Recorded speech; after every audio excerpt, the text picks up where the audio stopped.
Loompa superhero wannabe with a temper like Donald Duck. So why don't you do us a favor and get the hell out of here and leave us be?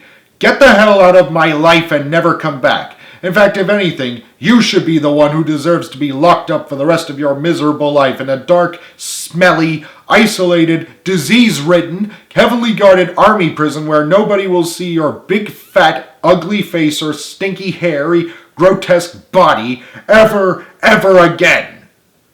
The others stared open-mouthed at Carly, hearing her sinful words. James looked as if he was about to explode, and a moment later, he did. That's it!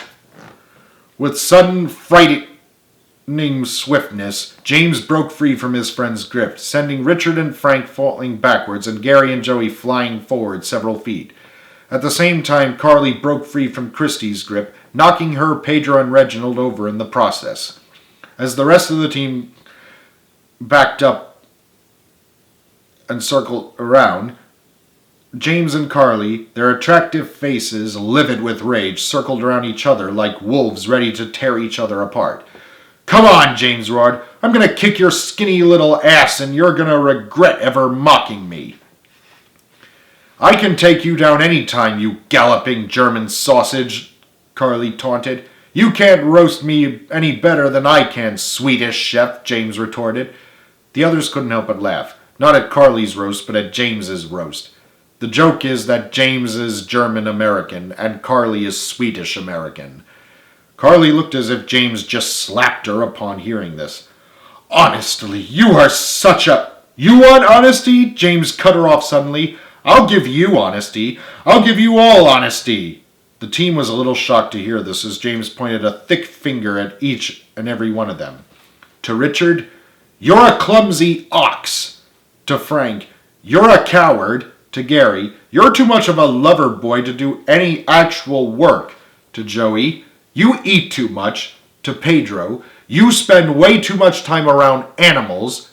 To Reginald, half the time your speeches drag on and people can't understand your accent. To Christy, you're too aggressive and naughty to keep any romance in the bedroom. And to Carly, and you... Ever since Arthur died, you have been nothing but a whiny little brat. Despite being deeply offended, Carly said nothing, and neither did anyone else. They were looking at James more and more fearfully because not only were James's eyes glowing red again, but his veins were throbbing in his temple as he got louder and louder. All goddamn day long, I have done nothing but try to help you do good and give you some advice. I'm just trying to be a good leader, and this is the thanks I get. What the hell is wrong with you people? You call yourselves a team or friends?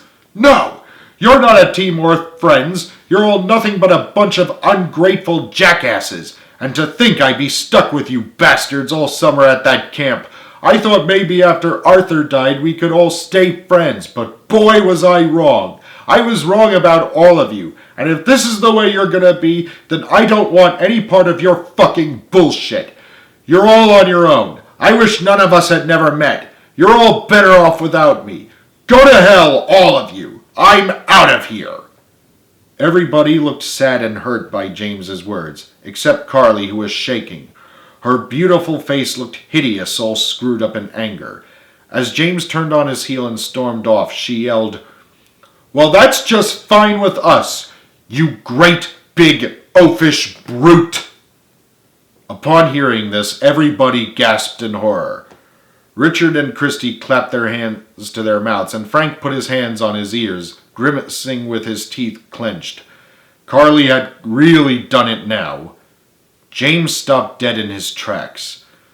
He turned around slowly, his fists clenched, his eyes slits of fury, and his teeth bared. Slowly, James marched up to Carly and leaned into her face. Everybody started to shake, knowing what was going to happen, but Carly just stood there, angry and defiant. Say that again, he said in a deadly quiet voice. You heard me. I said that's just fine with us, you great big oafish pow! In one swift movement, James raised his fist and raised his fist and angrily punched Carly in the stomach as hard as he could. The force was so strong that Carly went flying several yards and rolled on the ground several times before coming to a stop, lying flat on her face. Everybody was staring wide-eyed with their jaws dropped, both at Carly and at James. Their shock was so great that no one could even speak. Carly picked up her head, clutching her chest, and stared at James, looking terrified as she now realized she had gone too far. Likewise, James was staring at Carly with a horrified expression on his face, realizing he had gone too far as well. And worst of all, the two of them had hurt each other. Those two lovers who loved each other deeply. Unable to say anything, James took 2 steps back, then broke into a full run in the opposite direction. Forgetting his shock, Richard tried to follow him, but Frank and Christy grabbed his arms to stop him. "James, wait!" Richard pleaded. "It's no use, Richie," said Frank sadly. "Let him go," said Christy gently. Terrified at what had just happened, James ran from the scene as fast as he could and hid behind a building leading into an alleyway. He looked at his hands, which were shaking uncontrollably as he started hyperventilating.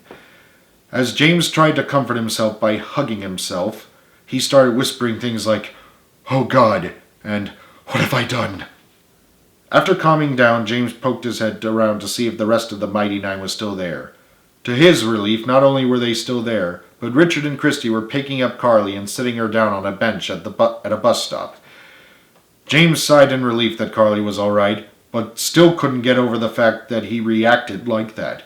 In fact, he wouldn't have acted so impulsively if Carly hadn't been mocking him so relentlessly. He wanted to repair their fractured relationship, but Arthur's death, the stress of their jobs, and now this was too much. Unable to face them, James walked off dejectedly towards the park. A few minutes later, James was walking through the park when he saw an empty bus in a secluded area. Relieved that no one was around to mock him for his appearance, James sadly sat down on the bench and sighed heavily. "I'm just fooling myself. I'm nothing but a laughingstock, and they're all better off without me. I'm not a leader. I'm a monster." James looked sadly at the front and back of his orange hands. Rubbing his eyes dry when they got misty-eyed, James closed his eyes and clasped his head into one of his hands in a facepalm. "It's hopeless," he sighed. From behind a tree, Eddie, Peter, and Clara, having followed James to make sure he was all right, looked sympathetically at him and at each other, wondering what to do. To be continued.